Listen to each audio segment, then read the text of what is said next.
the practice of deep work scheduling.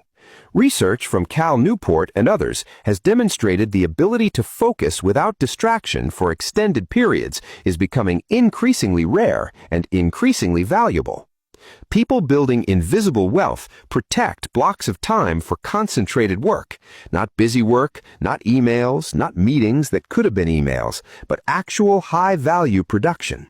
They batch mundane tasks into single sessions rather than allowing them to fragment their days. They treat their attention as a finite resource that can either be spent or invested, and they invest it in activities that generate returns rather than spending it on activities that merely pass time. The third invisible marker might surprise you because it looks like inconvenience rather than intelligence. Wealthy builders practice what I call calculated inconvenience, deliberately choosing harder, slower, or less comfortable options because those options preserve capital.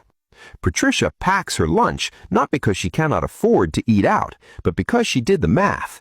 $12 per day on lunch, 5 days a week, 50 weeks per year is $3,000 annually. Invested over 20 years at 8% returns, that daily lunch becomes approximately $140,000.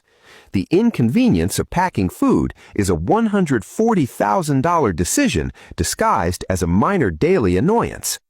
The same calculation applies to taking public transit instead of Uber, making coffee at home instead of buying it, repairing clothes instead of replacing them. Each individual choice seems trivial, but wealth builders understand that financial outcomes are determined by thousands of trivial choices compounding in the same direction over decades. The fifth invisible marker is silent asset accumulation, the practice of directing money toward appreciating assets before spending on visible consumption. According to data from the Federal Reserve Survey of Consumer Finances, the median retirement account balance for Americans aged 45 to 54 is approximately $135,000, far below what most people will need. But within that median are two distinct populations: people who prioritized visible consumption and now have almost nothing, and people who prioritized invisible accumulation and have 500,000, 800,000, over 1 million. From the outside, these two groups are often indistinguishable. They might live in similar houses, drive similar cars, wear similar clothes, but one group directed their first dollars to index funds, retirement accounts, and real estate, while the other directed their first dollars to lifestyle upgrades. The silent accumulators did not announce their investments on social media. They did not talk about their portfolio at parties.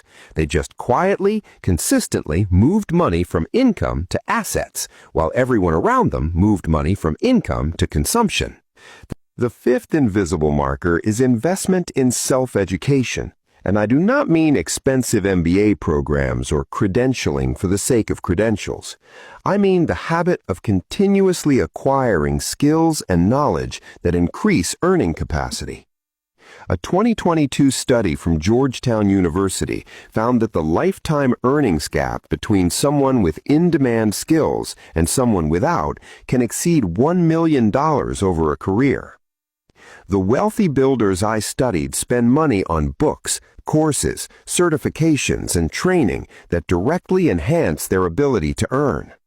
They view education spending not as an expense, but as an investment with calculable returns.